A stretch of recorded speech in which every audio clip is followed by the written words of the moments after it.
เซอร์สาวน้อยเพชรบ้านแพงสวัสดีครับพบกับซ่องแดนเซอร์ของวงสาวน้อยเพชรบ้านแพงเองเด้อจ้าวันนี้แอดจะมาถ่ายให้ทุกคนได้เบิ่งว่าหลังจากที่พายุมาถล่มอาณาจักรสาวน้อยเพชรบ้านแพงแล้วตอนนี้บอสโจได้สั่งสร้างมาซ่อมมาแซมหรือยังเดี๋ยวแอดจะถ่ายบรรยากาศให้ทุกคนได้เบิ่งเด้อครับ ว่ามาถ่ายคลิปนี่นะครับอันนี้ก่อนอื่นก็สิ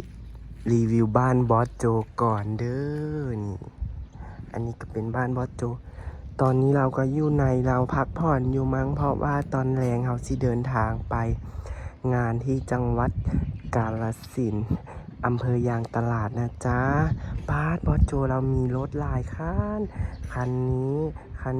แล้วก็คันนี้แล้วก็อีกหลายๆคันที่อยู่ต่างอันนี้ก็เป็นรถแอดมินของเราแอดมินเราก็มาพักผ่อนอยู่บ้านพักของเรานี่แหละทุกคนนี่นะครับหลังจากที่รีวิวบ้านบอสโจแล้วเราก็สิพาไปเบิ่งพื้นที่ที่มันเสียหายจากพายุมาถล่มสาวน้อยเพชรบ้านแพงเกิดกระแสยังไงหลวงเพราะว่าลมพายุมาพัดเอาไปเบิดนี่เลย ตรงนี้ก็จะเป็นโดมซ้อมรำนะทุกคนแต่ก่อนโดมซ้อมหมอรำเขาจะมีข้างบนด้วยตรงนี้มันสิบ่อนี้มันสิเป็นอันนั้นนะทุกคนสิเป็นแบบเล็กกั้นสิมีซันข้างบนแบบลมพัดก็เย็นพอลมมันมาแล้วมันก็พัดไปเบิดเลย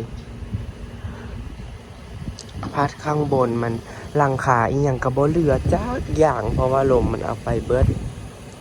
นี่นะจ๊ะนี่ก็เป็นด้านหลังส่วนด้านหลังนี่ก็ตู้เย็นตู้แช่ตู้น้ำอีหยังก็ไปเบิดลมพัดบ่คิดว่าลมสิแห้งปานนั้นสิอันพัดหดตู้เย็นใหญ่ๆนะทุกคนตู้เย็นใหญ่ๆหนักๆแต่ลมก็พัดไปได้งงหลายไปสิไปคิดเนาะว่าสิพัดไปส่วนฝั่งนี้ก็เป็น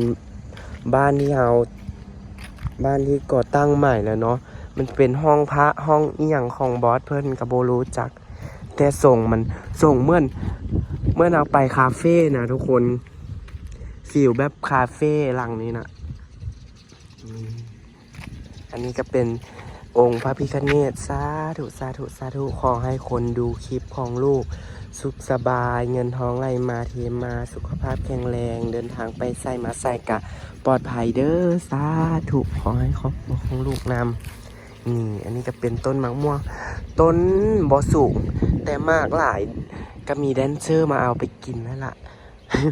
บางคนก็ได้ข้อแม่นุชบางคนก็ไม่ได้ข้อแม่นุชดอกนี่มะม่วงตัดแซ่บอยู่เนาะเอาไปจิ้มแจ่วดีเนาะเดี๋ยวเจอกันเดี๋ยวจะมาขอเอา นี่ทุกคน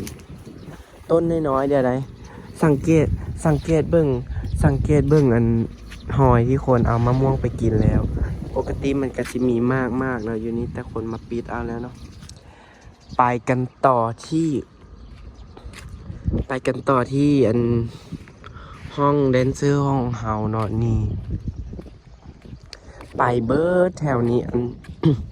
ลมกับพัดหลังคาโดมซ้อมลำห้องเฮามาตกพี่ละพี่กับตอนเนี้ยเพิ่นเก็บเมียนไปแล้วแต่ก่อนนะกองจนพูนอยู่นี่กองจนพูนเลยเพราะว่ามันพัดลมพัดมาตั้งแต่เทิงพุ่นอันนี้ก็เป็นนั้นห้องแถวห้องแดนเซอร์เฮาส่วนหลายน่าจะเป็นห้องรวมแบบห้องนึงกับนอน 4-5 คนแบบนี้นะทุกคนถ้าสิให้นอนห้องละคนก็บ่ไหวแล้วแดนเซอร์มีแดนเซอร์ทั้งแดนเซอร์สาวน้อยลำเพลินโซแล้วก็แดนเซอร์สาวน้อยเพชรบ้านแพงเป็น400-500รวมทั้งประชากรทั้งหมดนะก็สิมานอนห้องละคนก็บ่ได้แล้วก็แบ่งกันนอนห้องละ 4-5 คน2 คน3 คน4 คนแบบนี้นะสลับกันไป ข้างหลังก็สิเป็นทุ่งไร่ทุ่งนาอ้อมรอบไปเลยบ่ต้องกลัวว่าบ่ต้องย่านว่าสิไปเสียงรบกวนเพิ่นเวลาเฮาซ้อมนะก็ย่านรบกวนเสียงดังชาวบ้านชาวเมืองอันนี้บ้านพักอยู่ทุ่งนาสบายใจพอตอนเย็นมาแล้วเฮาก็ไปเฮ็ดคอนเทนต์กลางทุ่งไร่ทุ่งนาเหมือนที่บอสโจเพิ่นเฮ็ดนะนี่อันนี้ก็เป็นห้องน้ำเนาะห้องน้ำก็หลายห้องยังบ่ทันแล้วปานใดแต่กะ 80% แล้วเหลืออีกตกแต่งเฮ็ดนู่นเฮ็ดนี่ห้องน้ำหลายห้องขนาดทุกคนนี่ห้องน้ำเป็น10 ห้องสะดวกสบายเนี่ยทางนี้ก็เป็นที่พักของอาจารย์นักดนตรีเพิ่นเย็นสบายคักเนาะทุ่งไร่ทุ่งนาพ่อรถจะออกจากโมงน่าจะประมาณเที่ยงนี่แหละมั้ง เที่ยงเลยเนาะเขาหอดภูกระบ่ายสองนี่แหละเนาะแต่รถป้ากู้ออกทีหลังนะแกกลับไปอุบล อ๋อเพิ่นกลับบ้านเพิ่นเนาะ ไปบ้านแล้วกว่าจะมาถึง อ๋อโอเคงั้นรถแอดกับผู้แหละออกบ่ายโมงผู้แหละปกติรถจะออก11 โมง 12 โมงนี่ละทุกคนแต่รถปากโก้แอดขึ้นรถปากโก้นี่นะทุกคนทางท้ายมันจะเขียนว่าปากโก้อยู่เพราะว่าปากโก้แล้วพักสองมื้อเด้ผู้ใดก็อยากเมื่อบ้านเมื่อซองอยากเมื่อยามพี่ยามน้องของเจ้าของ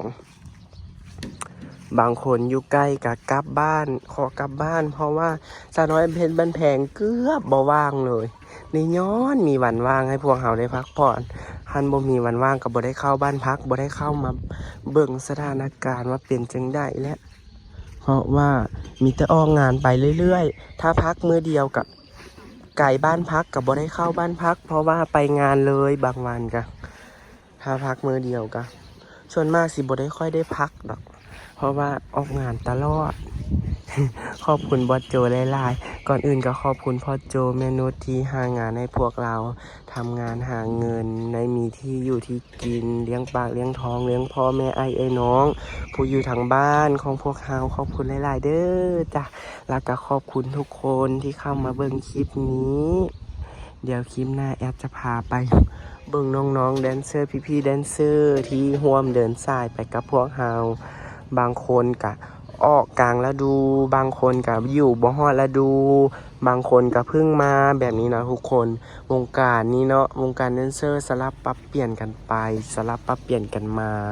บ่มีหยังที่อยู่ตัวบ่มีหยังที่อยู่คงที่ดอกเนาะเดี๋ยวจบคลิปนี้เฮาก็ขอตัวไปกินข้าวก่อนเพราะว่ายังบ่ทันได้กินข้าวเช้าเลยเพิ่งตื่นนอนเต็มอิ่มเมื่อคืนนี้ก็นอนคักนอนแน่จน7 โมง 8 โมงแล้วก็เพิ่งตื่นนี่ละบางคน